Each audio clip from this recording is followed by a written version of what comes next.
Ärgates otsid Aura selga ja puudutad ainult sooja patja ja valgeid linu, mis on su ümber. Sa sosistad uuesti tema nime. Aura. Aura. Teed silmad lahti. Näed, et ta seisab naeratades voodi jalutsis, aga ta ei vaata sinu poole. Sa näed, et ta läheb aeglaselt toa nurka, istub põrandale, paneb käed mustavatele põlvedele, mis paistavad pimeduses, kuhu su pilk püüab tungida. Ta paitab kortsunud kätt, mis pimeduses üha selgemini paistab. Sa näed teda vanaproua Consuelo jalge ees, kes istub tugitoolis, mida sa esmakordselt märkad. Sa näed proua Consuelot, kes noogutades naeratab sulle koos Auraga, kes liigutab oma pead vanaeidega samas taktis. Mõlemad naeratavad sulle, tänavad sind. Tahtetult lebades mõtled, et Eit oli kogu aeg toas. Sa mäletad ta liigutusi, häält, tantsu. Kuidas sa ka endale ei sisendaks, et teda polnud seal? Mõlemad tõusevad korraga. Consuelo toolilt, Aura põrandalt. Nad pööravad sulle selja, lähevad pikka mööda vanakese tuppa viiva ukse juurde, astuvad üheskoos ruumi, kus pühakujude ees võbelevad tulukesed, tõmbavad ukse enda järel kinni ja jätavad sinu magama Aura voodisse.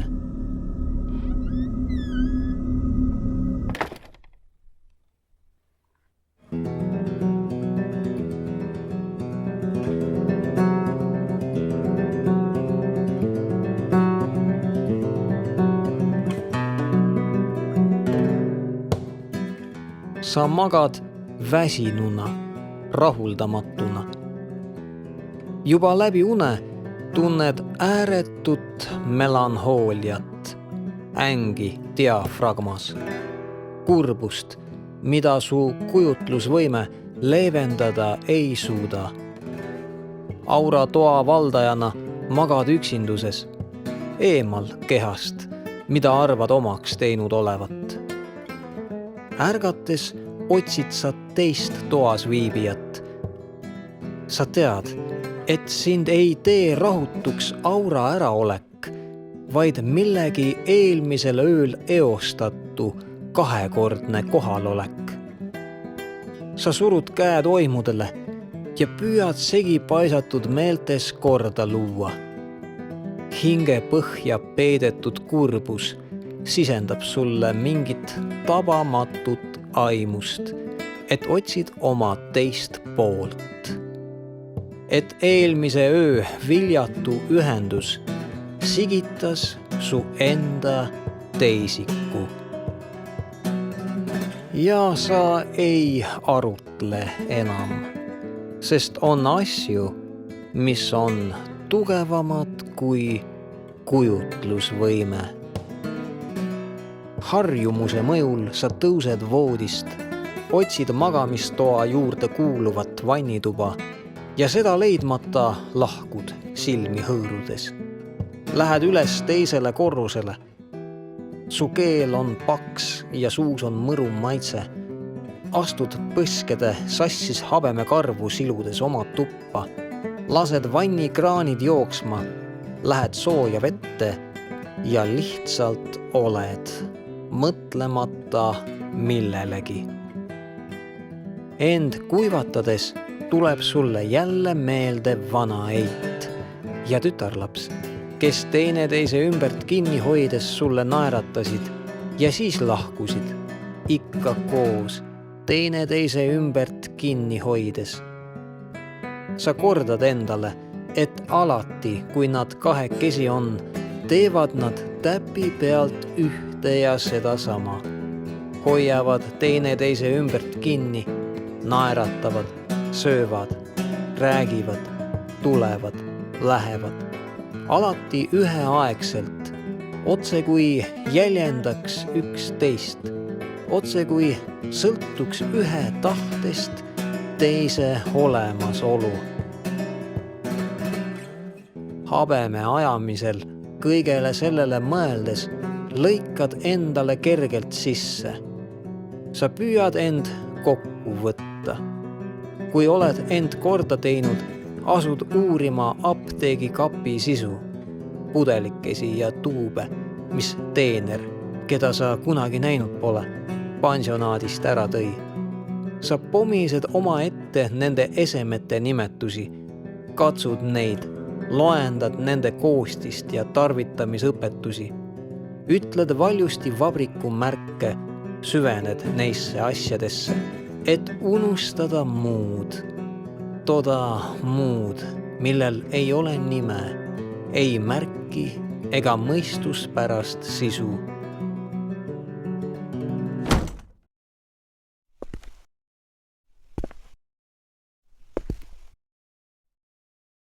Mida ootab sult aura, küsid endalt lõpuks, lüües apteegikapi pauguga kinni. Mida ta tahab?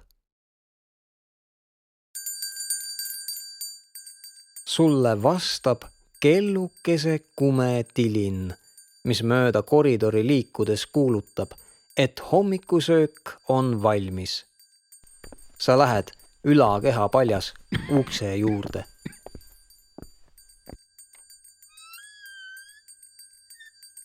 Seda avades näed aurat. See peaks olema aura, sest ta kannab, nagu tavaliselt, rohelist tahvti. Kuigi rohekas loor varjab ta näojooni.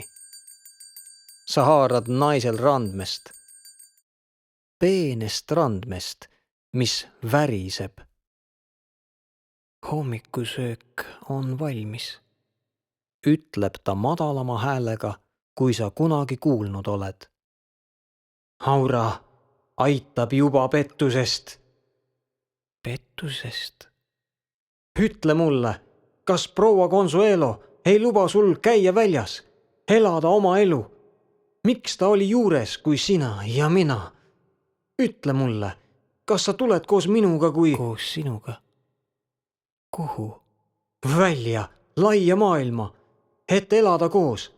Sa ei või ju arvata, et oled alatiseks tädi külge aheldatud. Millest selline andumus? Armastad sa teda nii väga? Armastan teda. Jah, miks sa pead end niiviisi ohverdama? Armastan teda. Tema armastab mind. Tema ohverdab end minu pärast. Aga tema on vana naine, peaaegu laip. Sa ei või... Temas on rohkem elu kui minus. Jah, ta on vana, eemale tõukav. Felipe, ma ei taha tagasi tulla. Ma ei taha olla nagu tema, nagu see teine. Jäta enda elusalt matmine. Sa pead uuesti sündima, Aura. Enne tuleb surra. Alles siis saab uuesti sündida. Ei, sa ei mõista. Unusta see, Felipe. Usalda mind. Kui sa selgitaksid mulle. Usalda mind. Ta läheb täna terveks päevaks välja. Tema? Jah, see teine. Läheb välja? Aga ta ju ei... Siiski, mõnikord ta läheb välja. Võtab jõu kokku ja läheb. Täna ta läheb terveks päevaks. Sina ja mina võime... Ära minna.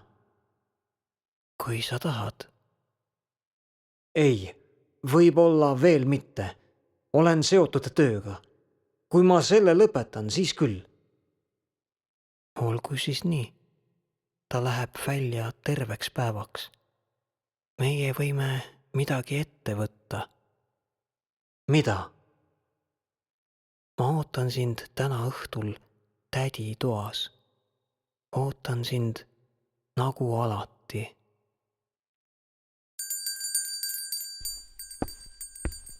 Ta pöörab sulle selja ja läheb ära, helistades kellukest nagu pidalitõbine, kes sel kombel oma lähedusest märku andes kergeusklikke hoiatab. Mine eemale, mine eemale. Sa paned särgi ja pintsaku selga ning järgned eemalduvale kellukese helinale, mis sind söögitoa poole juhatab. Saali astudes sa seda enam ei kuule. Söögitoast tuleb sinu poole pahklikule kepile toetuv Jorente küürakas lesk, valges kleidis, pleekinud ja välja veninud gaaslooris. Ta nuuskab taskurätti ja möödub sinust pilku tõstmata. Nuuskab ja sülitab vahet pidamata, ise pomisedes. Täna pole mind kodus, härra Montero. Usun teie töösse. Minu mehe mälestused tuleb trükis avaldada.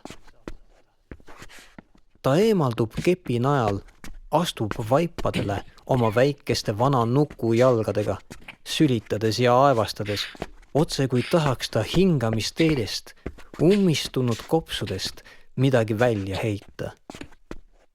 Sa pingutad, et talle mitte järele vaadata. Sa surud maha uudishimu, mida sinus äratab toa nurgas seisva vana kirstu põhjast välja võetud luitunud mõrs ja kleit.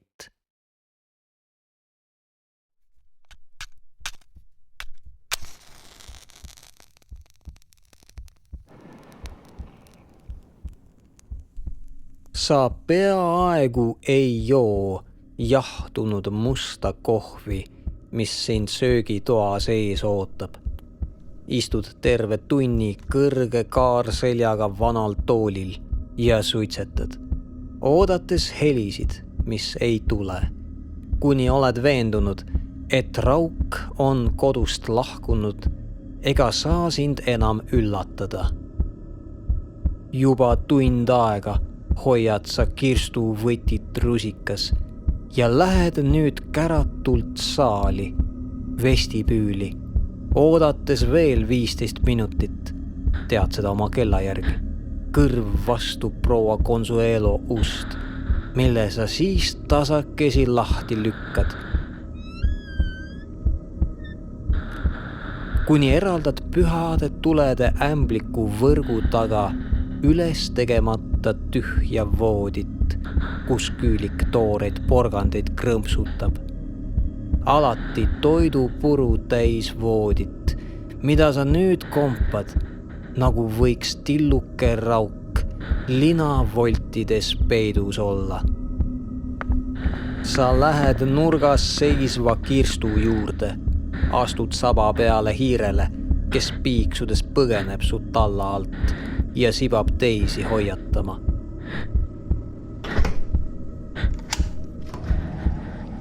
Sa pistad vaskse võtme raske roostes luku auku, keerad kriginal võtit, võtad taba ära ja kaant kergitades kuuled roostes hingede raginat. Võtad välja 3. mälestuste kaustiku, punase lindiga seotud. Ja seda üles tõstes näed vanaaegseid ja kõvu, ära näritud servadega fotosid, mis sa neile pilkugi heitmata samuti kaasa võtad. Ja kogu seda varandust vastu rinda surudes põgened salakesi, jättes kirstukaane lahti, unustades näljased hiired, et vaid pääseda üle läve, sulgeda uks, toetuda hetkeks seljaga vastu vestibüüli seina, tõmmata hinge ja minna üles oma tuppa.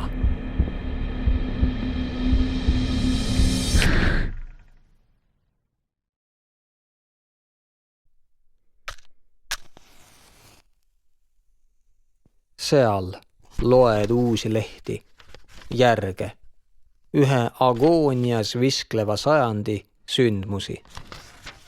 kindral Llorente räägib oma kõige valitumas keeles Eugenia de Montijo isiksusest, valab välja kogu lugupidamise Napoleon Väikese vastu, laseb käiku kõige paraadlikuma keele, et teatada Prantsuse preisisõjast, täidab lehekülgi kaotuse valuga, kutsub aumehi üles monstrumi, vabariigi vastu, näeb kindral Boulanger lootuskiirt, õhkab Mehhiko pärast, on rahul, et Dreyfusi loo puhul sõjaväe au, ikka ja alati au, taas võidule pääses.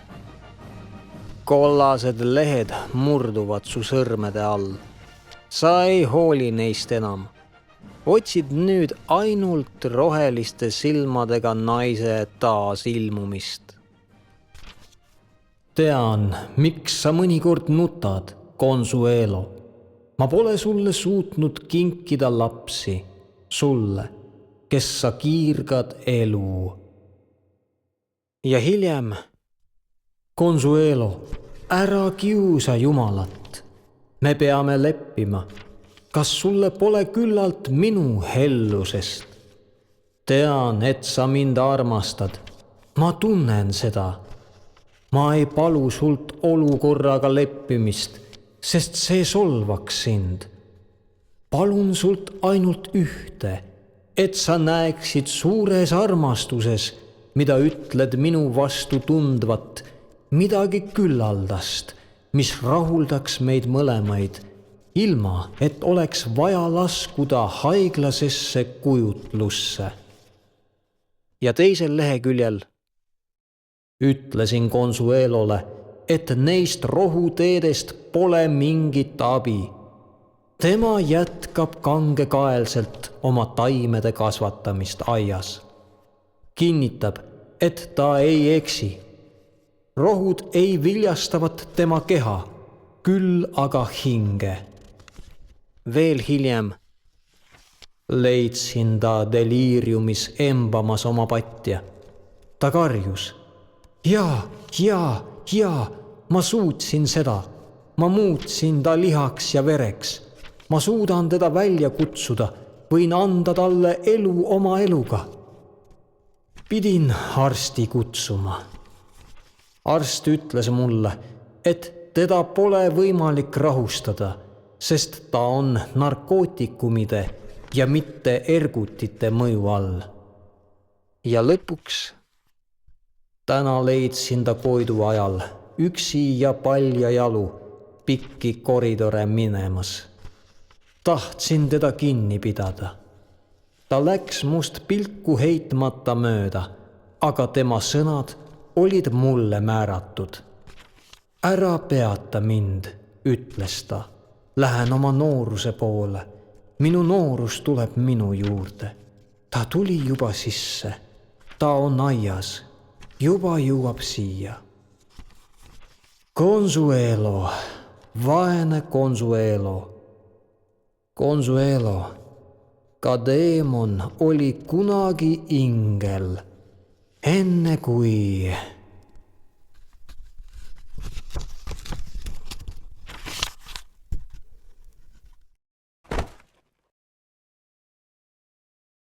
Rohkem pole midagi.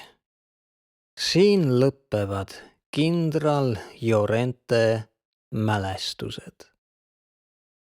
Le démon aussi était un ange, ava. Ka Deemon oli kunagi ingel.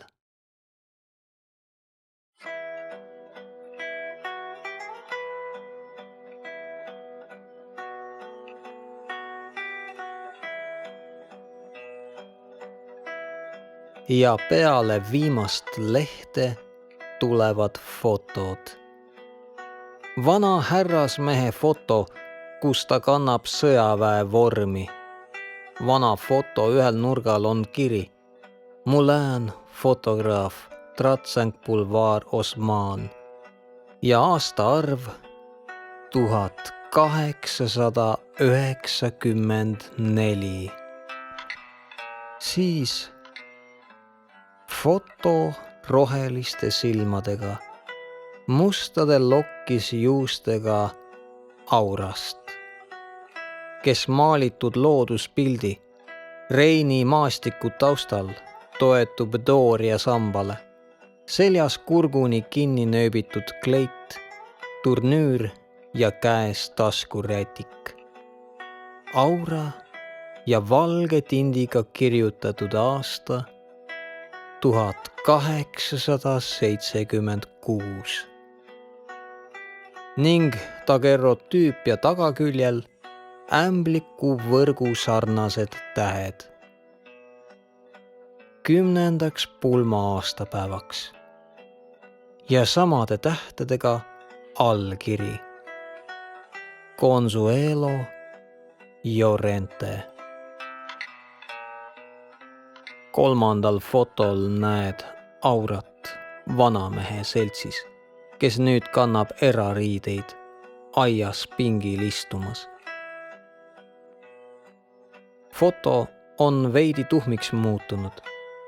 Aura ei näe nii noor välja kui esimesel pildil. Aga see on tema ja see on ta mees. See oled sina. Vaatad fotosid hästi lähedalt, tõstad neid lae akna poole, katad ühe peoga kindral Llorente valge habeme, kujutled teda mustade juustega ja iga kord näed iseennast tuhmunut, kustunut, unustatut. Aga see oled sina, sina.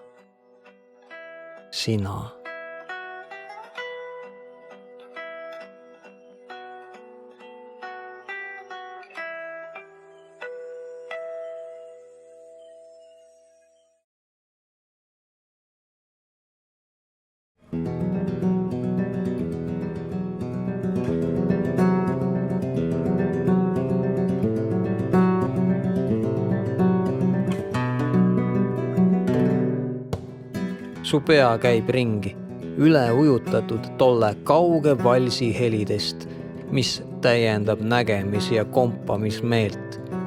Niiskete ja aromaatsete taimede lõhna. Langed rammetuna voodile, puudutad oma põsesarnu, silmi, nina, nagu pelgaksid, et nähtamatu käsi on sult ära rebinud maski, mida oled kandnud juba 27 aastat. Need kummist ja papist näojooned, mis veerand sajandit on katnud sinu tõelist ilmet, nägu, mis oli sul varem ja mille oled unustanud. Peidad näopatja, püüdmaks takistada, et õhk rebiks sult näojooned, mis on sinu omad, mida sa tahad ainuüksi enda jaoks. Lebad nägu patja surutud, silmad lahti, oodates midagi, mis peab sündima ja mida sa takistada ei saa. Enam sa ei vaata kella, seda tarbetut eset, mis mõõdab valesti aega, seda inimliku enesearmastuse poolt määratut. Neid osutikesi, mis tüütult märgivad pikki välja mõeldud tunde, et petta tõelist aega, mis jookseb solvav surmava kiirusega, mida ei suuda mõõta ükski kell. Üks elu, üks sajand, 50 aastat. Enam pole sa võimeline ette kujutama neid petlikke mõõte. Enam pole sa võimeline käte vahele võtma seda kehatut tuhka. Kui sa pea padjalt tõstad, on sinu ümber täielik pimedus. On saabunud öö.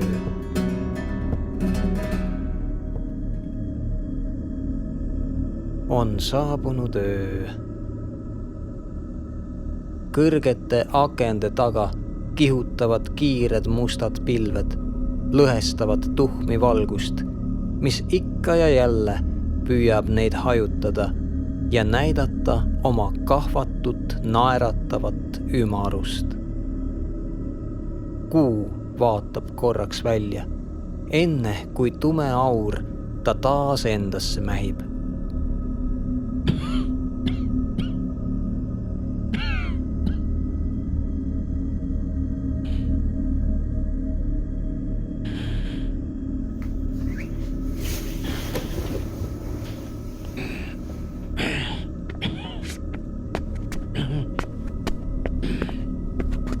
Enam sa ei oota, ei vaata kella.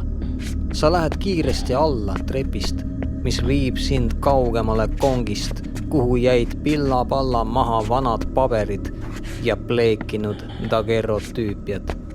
Sa jõuad koridori, seisatad proua Consuelo ukse taga, kuuled oma häält, mis pärast nii paljusid vaikuse tunde on muutunud tuhmiks.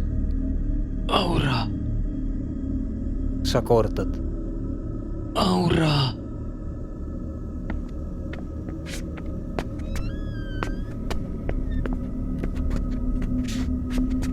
Sa astud tuppa. Küünlad on kustunud. Sulle meenub, et vana eit oli terve päeva ära ja vaha on uskliku naise hooleta otsa lõppenud. Lähed pimedas voodi juurde.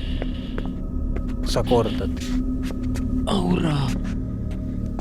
Ja sa kuuled tahvti tasast krudinat tekkidel. Teist hingamist, mis saadab sinu oma. Sa sirutad käe, et puudutada aura rohelist hommikumantlit.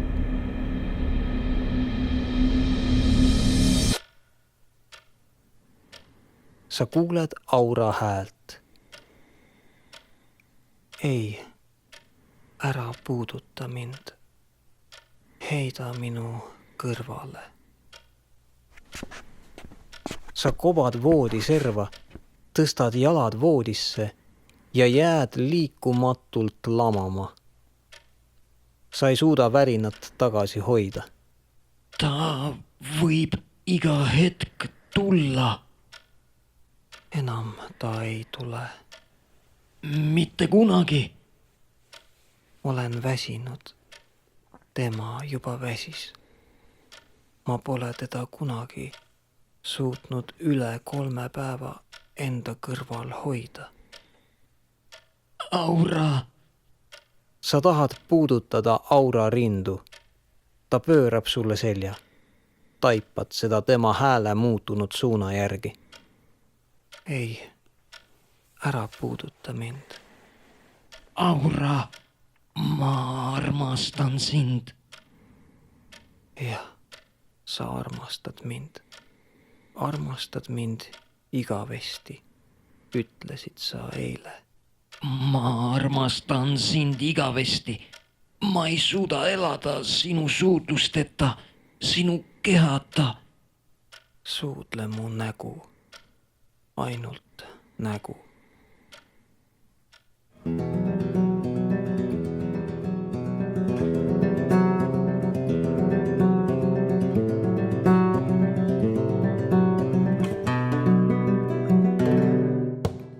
Lähendad oma huuled peale, mis toetub vastu sinu oma. Silitad taas aura pikki juukseid. Sa haarad nõrgukesel naisel jõuga õlgade ümbert kinni, tema halisemisest hoolimata.